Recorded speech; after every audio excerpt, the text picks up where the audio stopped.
Dieu détruirait le corps. Ce n'est pas si important. Je peux faire ce que je veux. Paul répond, pas question et nous enseigne contre ce mensonge, selon lequel le corps est à vous et faites-en ce que vous voulez.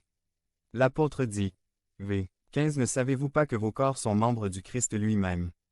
Dois-je prendre les membres du Christ pour les unir à une prostituée? Jamais. Vous faites tout partie du corps du Christ. Nos corps ne nous appartiennent pas, ils sont membres du Christ.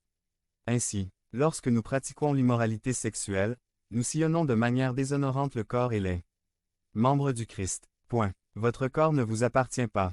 C'est celui de quelqu'un d'autre. Vous ne pouvez pas faire ce que vous voulez avec. Et puis l'apôtre V le souligne à nouveau. 19 Ne savez-vous pas que votre corps est le temple du Saint-Esprit, qui est en vous et que vous avez reçu de Dieu? Vous n'êtes pas vos propres propriétaires. Nos corps ne nous appartiennent pas. Ils sont un temple pour le Saint-Esprit. Nous ne sommes pas nos propres propriétaires. La troisième personne de la Trinité a élu domicile en nous.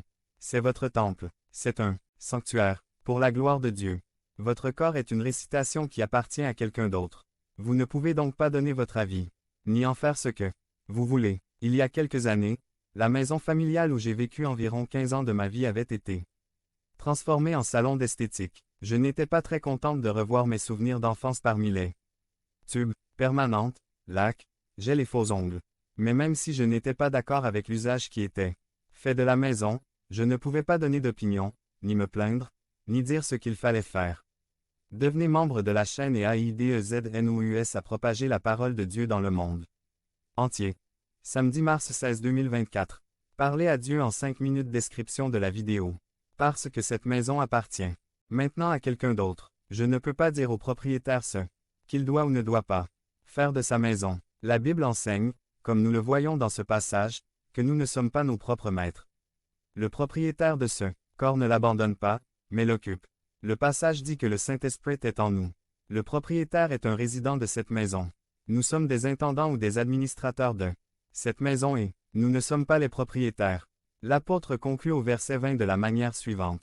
Volume 20 ont été achetés pour un prix. Par conséquent, honorez Dieu avec votre corps.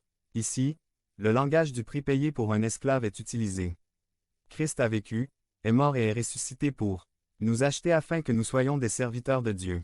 Nous avons arrêté de servir les ténèbres. Maintenant nous servons le royaume de Dieu. Vous ne pouvez plus déshonorer celui qui vous a acheté pour lui-même en utilisant votre corps comme vous le souhaitez. Vous avez été acheté par le prix. Quelqu'un t'a acheté, tu ne t'appartiens plus. Vous appartenez à quelqu'un d'autre. En bref, contre le mensonge selon lequel notre corps nous appartient et que nous pouvons faire ce que nous voulons. L'Écriture nous enseigne. Il ne vous